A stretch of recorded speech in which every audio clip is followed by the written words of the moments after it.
This conference will now be recorded. Hi, good morning to everyone. Right now, we are going to see about the concept of list in Python. List is a data structure in Python. Now, let us learn a few things about list. List is a collection of values. See, this is an example. See, how many values do I have? 1, 2, 3, 4, 5, 6, 7. So a collection of 7 values. You can have a collection of 10 values. You can have a collection of 20 values, 24 values, and so on. What's the second point to be noted regarding a list?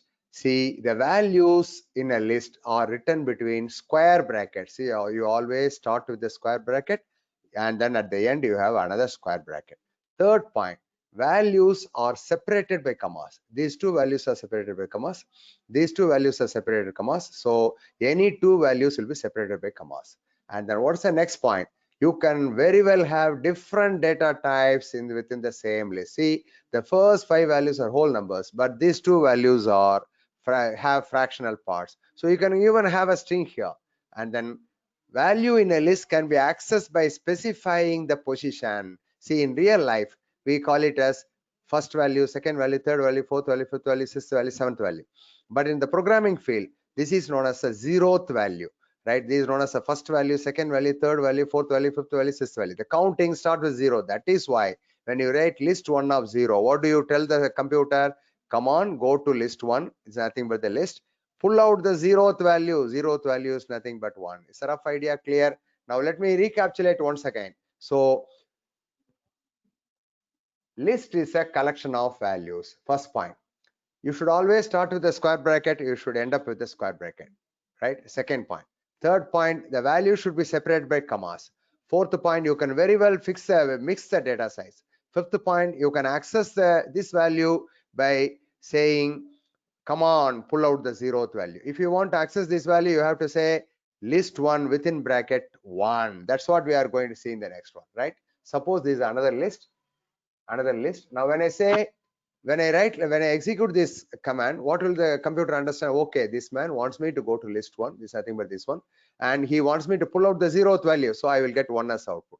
In this case, I will get 2 as output. This is the 0th value, this is the first value. When I say -1, there is something peculiar in Python. When you write -1, you mean the last value, right? Minus means from the end. When you have a very lengthy list of values, 50 values, and you want to access the last but one value, you need not do the counting from the beginning. Last value is denoted by last value's position is denoted as -1. So last but one value's position is denoted as -2. That's what you are writing here. So when you write like this, the last value, see the value in the last position, that is 5. So when you execute this, you will get 5 as output. When you execute this one, well, see, -1 means last value, last but one value. So 4 will be displayed. Now we are going to execute it. At the time of execution, I will explain all these things once again. Now what am I doing? See, I am storing 100 in the 4th position of this list. Now this is 0th position, first position, second position, third position, fourth position. So already I have the value 5. That 5 will be replaced by 100. Now let me show how we execute this program. In order to save time, I have already type these statements. So I will write. I am going to explain it within Google Colab. See, I will create one more cell. And then I will paste it in order to save time. Now what am I doing? See, I will explain the code stage by stage. Now what am I doing? I am defining a list, and then I tell the computer, come on, pull out the 0th value. So I should get 10 as answer. Yes, I get 10 as answer. When I see, place the cursor over here. Right? See, what values are stored here? 10, 20, 30, 40, 50. Which one is the 0th value? 10. Okay. Now let me move over to next, right? I have already copied the code, I will paste it. What I am going to do, I am going to execute stage by stage. I am going to execute stage by line. Okay. Now you know very well, what will the computer understand? This man wants me to go to list 1. This is what this list 1 is, and he wants me to pull out the first value. See, this is 0th value, this is first value.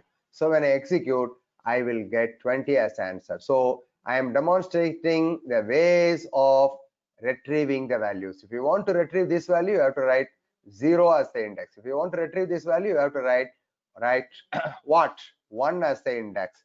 Now let me execute some more code. I have been telling about this -1 concept, right? When you write -1, you denote the last value. So when I execute it, I should get 50 as answer. Yes, it works really fine. Now let me go over here. Let me execute the last command of this category.